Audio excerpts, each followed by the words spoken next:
ताजमहल के बंद कमरों का रहस्य।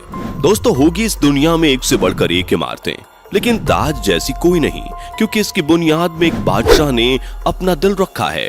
दोस्तों, ताजमहल कला का वो खूबसूरत उदाहरण है जिसे 17वीं शताब्दी के मुगल सम्राट शाहजहां ने अपनी सबसे चहेती बेगम मुमताज महल के लिए उसकी याद में बनवाया था।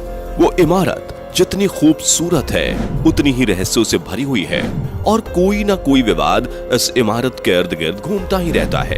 और सबसे बड़ा रहस्य है ताजमहल के 22 बंद कमरों का राज। आखिर क्यों बंद हैं ये कमरे?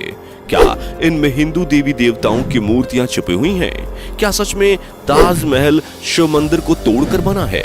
और सबसे बड़ी बात दोस्तों, क्या आपको पता है कि बिना सीमेंट के ताजमहल कैसे बनाया गया? जबकि आज तो बड़ी बड़ी बिल्डिंग्स और पुल वगैरह सीमेंट से ही बनते हैं और 100-100 साल तक खड़े भी रहते हैं, लेकिन ताजमहल तो बिना सीमेंट के बनाया गया है। तो फिर कैसे वो करीब 350 सालों से इतनी मजबूती से खड़ा है? फिर चाहे कितना ही बड़ा भूकंप आ जाए, चाहे कोई भी नेचुरल डिजास्टर हो जाए, ताजमहल वहीं का वहीं खड़ा है। आखिर कैसे? और क्या आपको पता है कि उस समय ताजमहल कितने रुपयों में बनाया गया होगा? और क्यों ताजमहल में आज तक कोई लाइट्स नहीं लगाई गई है? दोस्तों, आज का वीडियो पूरा देखना जरूर, क्योंकि इस वीडियो में आप ताजमहल के 22 ऐसे रहस्यों के बारे में जानोगे जो शायद ही पहले आपने कभी सुना होगा। बस वीडियो को स्टार्ट करने से पहले वीडियो को एक लाइक करके चैनल को सब्सक्राइब कर लीजिए। चलिए शुरू करते हैं। नंबर 22।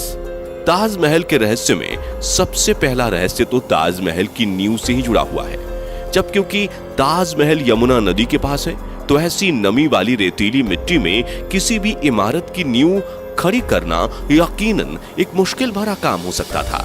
लेकिन दाद देनी पड़ेगी उस वक्त के मुगल सल्तनत के इंजीनियर्स की, जिन्होंने इतनी नमी वाली जमीन में ऐसी पक्की नींव बनाकर तैयार की जिसके बलबूते आज भी इतनी बड़ी इमारत सही सलामत टिकी हुई है। दरअसल ताजमहल की नींव बनाते समय ताज के चारों ओर बहुत से कुएं खोदे गए। इन कुओं में ईंट पत्थर डालकर इन पर आबनूस और महोगनी की लकड़ियों से ताजमहल की फाउंडेशन बनाई गई। ये कुएं ताज की नींव को मजबूत बनाते हैं। आबनूस और महोगनी की लकड़ियों में एक खासियत होती है कि इन्हें जितनी नमी मिलती रहेगी ये उतनी ही फौलादी और मजबूत रहेंगी। और इन लकड़ियों को नमी ताज के पास बहने वाली यमुना नदी के पानी से मिलती है। यमुना के पानी का स्तर हर साल घट रहा है और लकड़ियों में नमी की कमी आ गई है। यही वजह है कि सन 2010 में ताज में दरारें देखी गईं। दोस्तों, आपने देखा होगा कि ताजमहल के आसपास के चारों मीनार एक दूसरे से परपेंडिकुलर खड़े हैं। मतलब यह कि ताजमहल की जो 4 मीनारें हैं ये बिल्कुल सीधी नहीं खड़ी हैं, बल्कि चारों बाहर की तरफ हल्की सी झुकी हुई हैं। और इन्हें ऐसा ही बनाया गया था ताकि भूकंप जैसी आपदा आने पर अगर ये गिरे भी तो बाहर की तरफ गिरे। दरअसल ऐसा इसलिए किया गया है कि अगर कभी जोर का भूकंप आता भी है तो वह चारों मीनार ताजमहल से दूर जाकर गिर जाएं और इस तरह भूकंप के झटके ताजमहल तक पहुंचने से पहले ही इन मीनारों में ऑब्जॉर्ब हो जाएं और ताजमहल को कोई नुकसान ना पहुंचे। नंबर 20। हजारों टूरिस्ट जो ताजमहल देखने आते हैं वो ये नहीं जानते कि वो जो सामने देख रहे हैं वो ताज का पिछला हिस्सा है। दरअसल जो शाही दरवाजा है वो नदी के किनारे दूसरी तरफ है। आज ज्यादातर टूरिस्ट ताज को वैसा नहीं देख पाते जैसा कि शाहजहां चाहते थे। मुगल काल में ताज तक पहुंचने के लिए नदी ही एक मुख्य रास्ता थी और ये एक तरह का हाईवे था। बादशाह और उनके मेहमान नाव में बैठकर यहाँ आते थे। नदी के किनारे एक चबूतरा हुआ करता था। नदी बढ़ती गई और वो बहुत पहले ही नष्ट हो गया। बादशाह और उनके मेहमान उसी चबूतरे से ताज आया करते थे। नंबर 19। दोस्तों, ये कहा जाता रहा है कि शाहजहां ने ताजमहल बनाने वाले वर्कर्स के हाथ कटवा दिए थे, लेकिन ये बात एक अफवाह जैसी लगती है क्योंकि इस बात का कोई प्रमाण मौजूद नहीं है। बहुत से इतिहासकारों का मानना है कि शाहजहां ने वर्कर्स और कारीगरों को जिंदगी भर की पगार देकर उनसे इकरारनामा लिखवाया था कि वो ऐसी कोई दूसरी इमारत नहीं बनाएंगे, क्योंकि 20,000 वर्कर्स जिन्होंने ताजमहल बनाया था, क्या एक ही दिन में उन सब के हाथ काटना मुमकिन लगता है? क्या सबको एक एक करके बुलाया गया कि आओ यह दिन इतने मजदूर के हाथ काटेंगे और उस दिन इतने मजदूर के हाथ काटेंगे? अगर ऐसा होता तो जैसे ही हाथ कटने शुरू होते तो बहुत से मजदूर भाग खड़े होते और हिस्टोरिकली देखा जाए तो इस चीज का जीरो एविडेंस है। नंबर 18, कुतुब मीनार भारत की सबसे ऊंची मीनार है, लेकिन शायद आपको जानकर हैरानी होगी कि ताजमहल की ऊंचाई कुतुब मीनार से भी ज्यादा है। ताजमहल 73 मीटर ऊंचा है, जबकि कुतुब मीनार की ऊंचाई 72.5 मीटर है। नंबर 17, ताजमहल के साथ में उसके 22 कमरों का रहस्य भी जुड़ा हुआ है, जिसके बारे में लोगों का कहना है कि उन 22 कमरों में हिंदू देवी देवताओं की मूर्तियां बंद हैं। दरअसल दोस्तों, जब यह अफवाह ज्यादा फैलने लगी और कुछ मीडिया वालों ने सोशल मीडिया पर डिबेट को जबरदस्ती जारी रखा, जिसके चलते ASI के सोर्सेज ने इंडियन एक्सप्रेस को बता दिया कि जो 22 रूम्स हैं, असल में ये रूम्स नहीं है, बल्कि यह एक लंबा सा कॉरिडोर है जिस पर दरवाजे लगाए गए हैं। और ऐसा भी नहीं है कि इन बंद दरवाजों को सदियों से खोला ना गया हो। ASI के स्टाफ के अकॉर्डिंग हर 1 से 2 हफ्ते में इन बंद दरवाजों को खोलकर अंदर की सफाई की जाती है। इन सब के बावजूद प्रोपागेंडा थमने का नाम नहीं ले रहा था, जिसके बाद आर्कियोलॉजिकल सर्वे ऑफ इंडिया ने इन बंद कमरों के अंदर की फोटोज पब्लिकली दिखा दी। ये देख लो, इन कमरे के अंदर का नजारा कुछ ऐसा दिखता है। आगरा के ASI चीफ AK पटेल ने इंडिया टुडे को बताया कि ये पिक्चर्स अब ASI की वेबसाइट पर लाइव आपको मिल जाएंगी और कोई भी इन पिक्चर्स को देख सकता है उनकी वेबसाइट पर जाकर।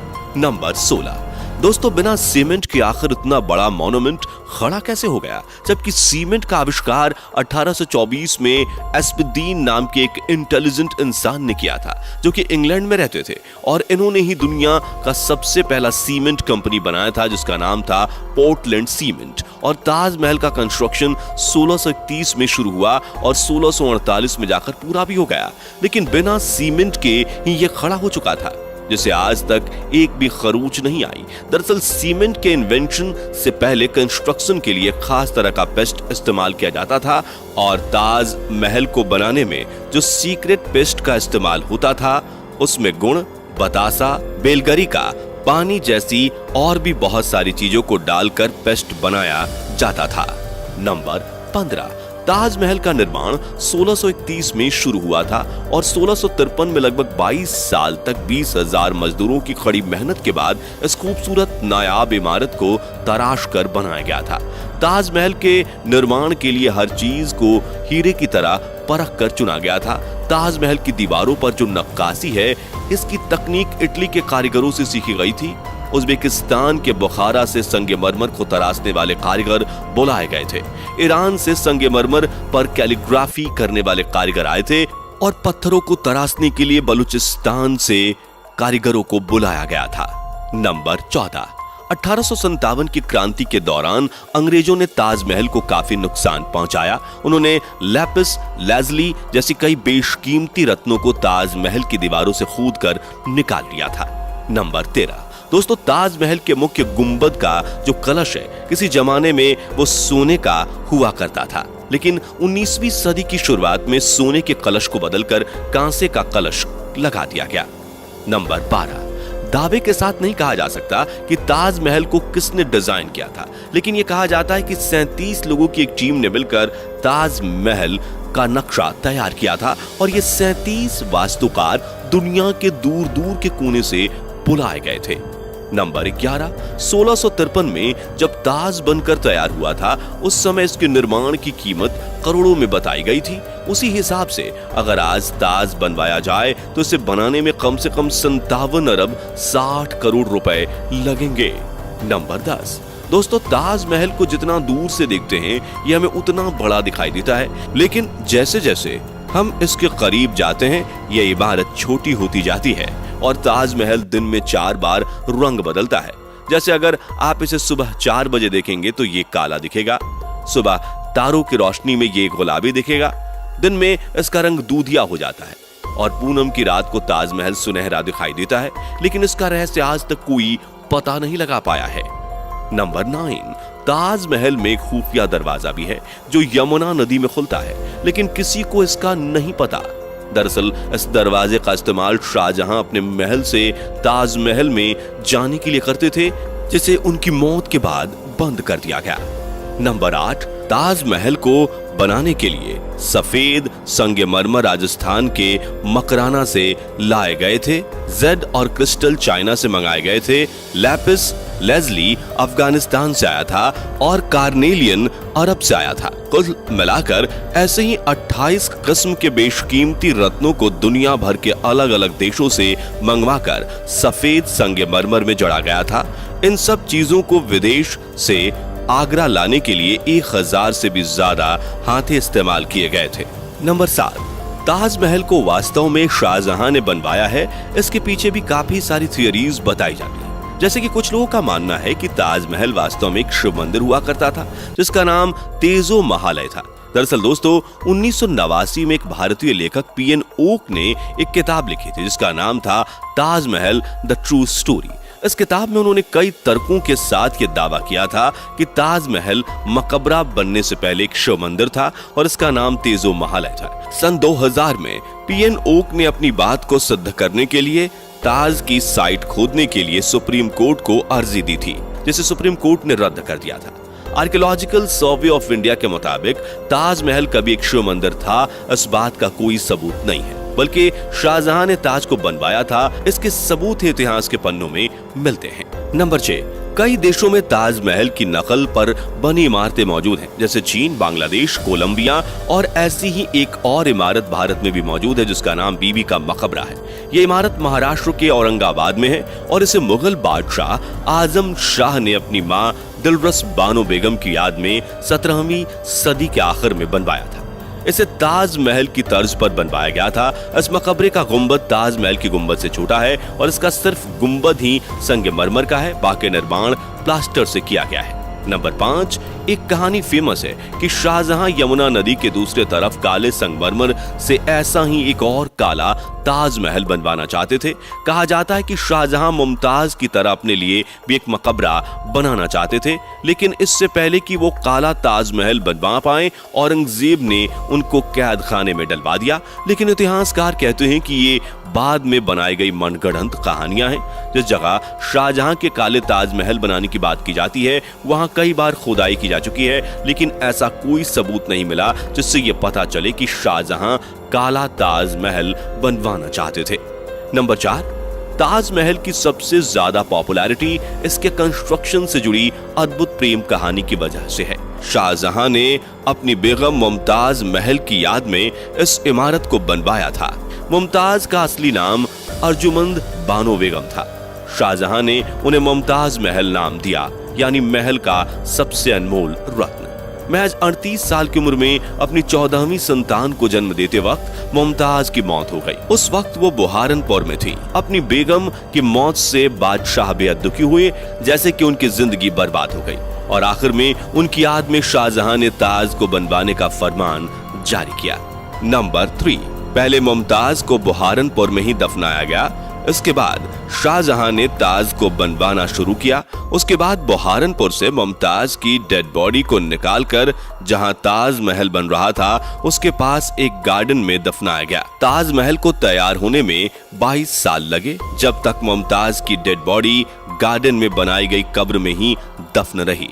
बाद में उसे ताज महल के अंदर मुख्य गुंबद के नीचे दफनाया गया। नंबर 2, जिस वक्त शाहजहां बादशाह बने वो मुगल सल्तनत का सबसे सुनहरा दौर था, या यूं कहें शाहजहां का जमाना मुगल हुकूमत के पसंद जैसा था। चारों तरफ अमन और खुशहाली थी। प्रजा के लिए बादशाह का हुक्म ही सबसे ऊंचा होता था। शाहजहां की बादशाहत में लड़ाइयां नहीं होती थी। वो जबरदस्त शानो शौकत, ऐशो इशरत का दौर था। बादशाह को बड़ी बड़ी इमारतें बनवाने का शौक था। उन्होंने मुगल वास्तुकला के साथ भारत के प्राचीन इतिहास को मिला दिया था।